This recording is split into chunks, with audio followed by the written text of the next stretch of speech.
We passed Initiative 940. I made Washington be the first and only state with a police accountability law. Now, this is unheard of from a man coming from my background. You know, the sad thing is that none of our platforms ever came and interviewed me. The Breakfast Club never said anything. None of our supposed major black platforms ever came in and said anything. But you know who came? White folks' platforms. The New Yorker came. Right. Seattle Times came. Fox News, where I was on Hannity twice. The President of the United States, Trump, they came because they understood the amount of brilliance it had to take for me to have accomplished that, and it hasn't been done in the country before. But why did our people not come? Because I wasn't entertaining? Because what happened and what I was able to do wasn't urban? Because it was on a systems level? Yeah. You see what I'm saying? So we got to do better, because right now we're losing because we have elevated entertainment bigger than anything in our culture. Anything. All the way from sports to acting to you name it. Entertainment is number one. And we ain't mad about our brothers and sisters having money. Right. Bless them. But we can't allow entertainment to be the most important thing to us. Let me tell you, other cultures, they have billionaires because they have done something with technology and built corporations, so they can afford for some of their people to be in entertainment, because that's not the driving force of their culture. Their young people ain't growing up saying, I want to be in entertainment. They want to be like these billionaires. You know what I'm saying? Yeah. That have created and produced something. But we only have entertainment. And like I said, I'm not mad at none of us. Yeah. But that's where we at right now. And that's problematic as we try to move forward. It's hard to do that, man. Yeah. Because we don't value information and knowledge. We'll go around a corner for a mixtape. We'll have hundreds of people lined up for a mixtape. But when it comes to a book that has some knowledge and some information that can empower us and help us overcome our greatest enemy, which is white supremacy, there won't be 5 people in line. That's what I'm trying to make the example. You see what I'm saying? I see exactly where you at with it. That no black platforms came and said anything. And I'm not hating. I'm not mad. It's cool. I'm just pointing it out. The obvious. The obvious, right? And we got to do better, man. Yeah. We got to do better, right? Right. Because like I said, it's all about receipts to me. What is the receipts? We have a lot of people talking, saying some powerful stuff in our community. You can bring your words to the table, but I'm going to bring my work. I'm going to bring my receipts to the table. And all of that talking is good, but it's not good enough. Because when I be asking people, Sharp, this is what I say to our brothers and sisters.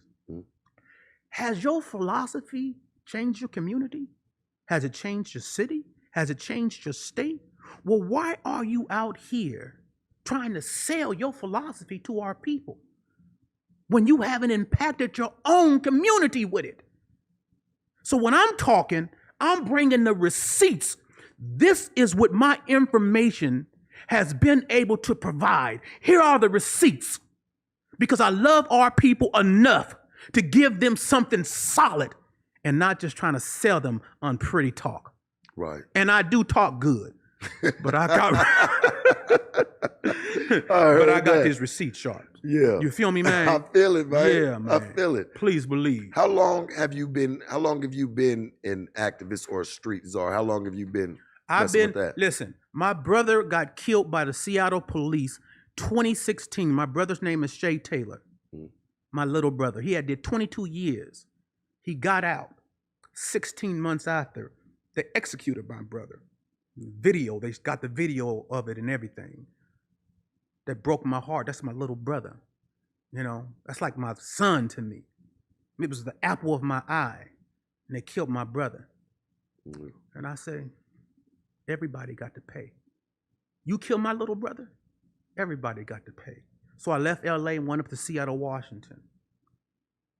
And I put together. You moved there just for that? Just for that. I put together a campaign. And you know how I won, Sharp? This is how I won. Because I went to the Latino community. I went to the Native community. I went to the Asian Pacific Islanders, right? I went to all communities and I said, listen, they can beat us by ourselves individually, but they can't beat all of us together. Stand with me. Yeah.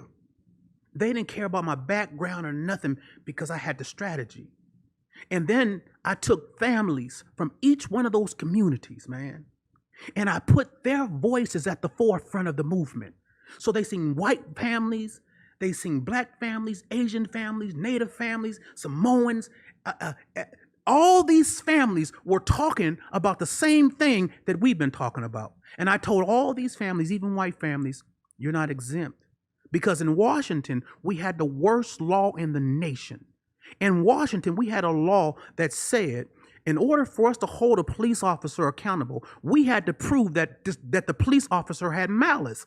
I was like, what's malice? They said, you got to prove what he was thinking at the time of the shooting. I said, that's impossible. Yeah, that's why 35 years, not one officer in Washington state has ever been brought up and convicted of a shooting in Washington state. So I changed the whole language of the law. I went and got attorneys and I changed the whole language of the law and built a movement from all these different communities, man, and made the police submit.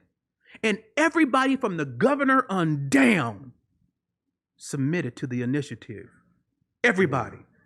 Because I said, you can't beat everybody.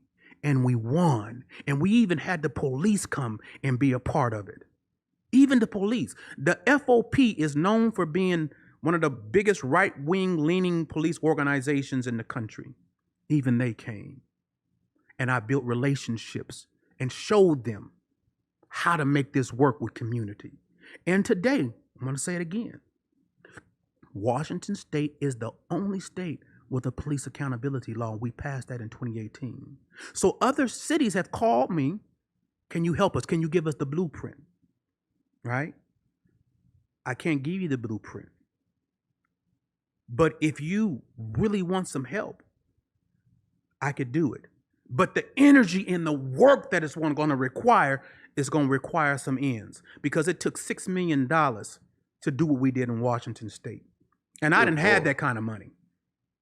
Right? But when you build an organization, right, and you build a movement and you build a campaign, you start learning. One of the things you learn is building power. It is a typical language when you're running a campaign, knowing how to build power. That's not something that we talk about in our communities. Right. Building power. That's what I did when I brought all them communities together. I built power. So I didn't go in asking for nothing. I went in demanding because I had the power. And I said earlier that this country is an empire, like any other empire that have existed. And people wonder, how did you win? Because I dealt with them as an empire, and I know what empires respect. They respect power. They don't respect, why are you doing this to us? I tell our people, they got into the damn position they in by doing it to us. Are you serious? You're going to ask an empire, why you keep doing this? And they got in the position by doing it. You can't beat them by crying. You got to beat them by building power, and they respect you. And that's what I did. I built power. I beat them. I submit them. I beat them at their own game. And today, they salute and respect me because they know I did something, because I know how they think. I know how they move. I studied them. And they know I know.